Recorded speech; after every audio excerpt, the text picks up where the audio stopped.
Welcome back to The Takeout. President Trump just announced the administration believes Tylenol use during pregnancy might contribute to autism. Let's listen.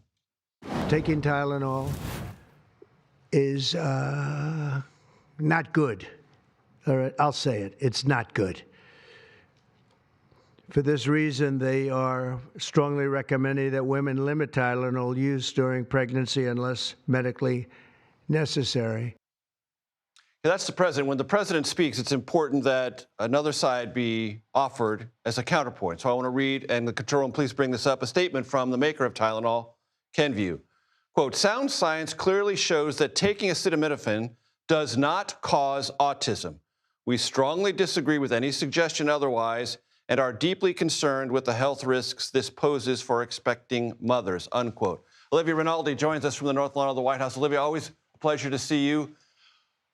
This is a pretty big announcement from the president and his arrayed medical experts. Did they point to studies or evidence to back them up?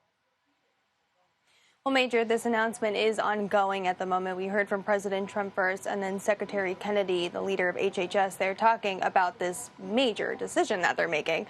We had not heard about studies. We had asked the White House what the underlying data would be to make such an announcement as this today. As this event is ongoing, I'm not sure if they have brought up any scientific data underlying this. There have been studies about this previously that have shown increased use of acetaminophen could potentially lead to some neurological disorders, but it's not so cut and dry, this data, and I'll certainly leave that to the doctors to talk about. But it's certainly something that is not so easily presented. It's different for every patient. And the longstanding guidance has been to not take acetaminophen very often if you're a pregnant woman, but only in cases where you need to. Now this administration is saying that it's recommended limiting use unless absolutely necessary. You heard the president there saying that taking Tylenol is not good at all. He said ideally you won't take it at all, but you should talk to your doctors unless it's absolutely medically necessary. The president also seemed to broaden this out a little bit, suggesting that there is more autism in California and that Amish people don't have autism at all, in trying to make this point that women should not be taking Tylenol at all when it comes to their pregnancies. So a big announcement here today at the White House. As we mentioned, this event is ongoing in case there's any more news that comes out about this as we've been talking.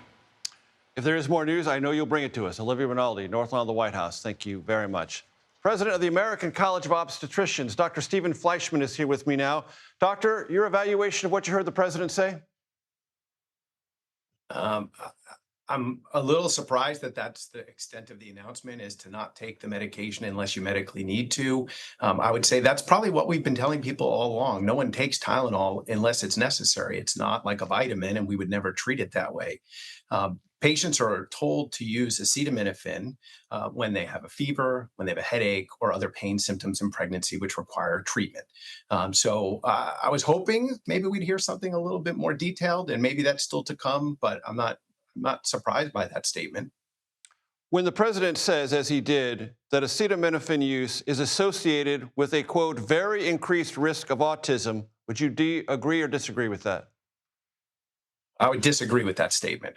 We've been studying acetaminophen and the links to autism for over 20 years. There are numerous studies on this subject, and it is a hard thing to go from a causality, from an association to causation, right? And so I think the problem that we've had all along is that it's really hard to study something like this. Spectrum disorders like autism have a wide array of underlying causes, and we don't know all of them. We do know that there's a genetic component to it. There are probably environmental components to it.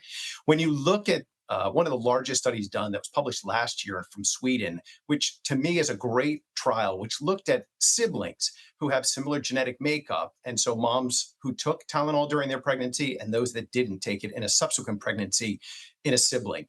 And they showed no increased risk of autism in the offspring between the two groups. So I think that kind of study is what we're looking at as sort of gold standard science. Many of the studies that are being included in this, what we call meta-analysis, that I think they're basing much of this recommendation on, There are some studies in there that are well designed and others that are not so well designed. And again, it's hard to study pregnant women and a medication like this because the impact might be for many years to come. And the biggest confounding variable that comes into this is you don't take Tylenol just for fun. Everyone who's pregnant who's taking Tylenol or acetaminophen is taking it because they have a fever, they have pain. And so what you can't, associate, is it the fever that is leading to an increased risk of autism, or is it the acetaminophen that you take for the fever? And I think that's where causation is really important. And making a statement, that we've just heard, I'm not sure really helps clarify the picture. Doctor, as you well know, one of the ways that this translates or is translated to patients alters behavior, alters perspectives, alters what people ask or wonder, well, what should I do in this particular circumstance? The president said, ideally, you don't take it at all, but you could if you, quote, can't tough it out. How do you think that's going to translate to a pregnant woman? I think they have to really think about that statement of toughing it out. We know that fevers in early pregnancy are associated with cardiac issues, cleft lip, cleft palate, and cranial CNS abnormalities. So the idea that we're going to let someone with a fever tough it out may have much worse implications for a pregnant woman than taking a dose of acetaminophen to bring that fever down. I think that that's not really an appropriate way to handle medical issues in pregnancy.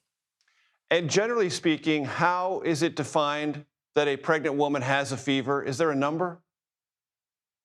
So we generally use a fever of above 100.4.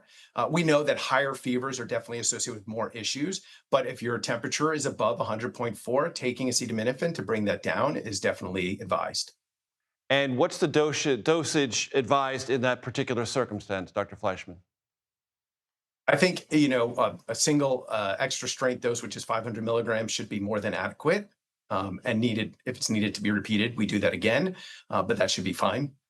Would you say that today's announcement falls in the category of more harm than good? I do. I don't think that there's any new information. I was hoping that maybe there was some study we hadn't heard about that was getting released, but we don't hear about any new studies coming out. So based on the data that's available right now, I think that recommendation doesn't stand. And I do think that the harm of patients not taking acetaminophen is probably a concern. And more importantly, for patients who already have young children who now know that they took acetaminophen when they were pregnant maybe a year or two ago, we've increased a level of anxiety with what I would say is very poor data and really nothing that suggests that there's a clear causality between the two. Dr. Stephen Fleischman, I appreciate your time and your expertise, sir. Thank you.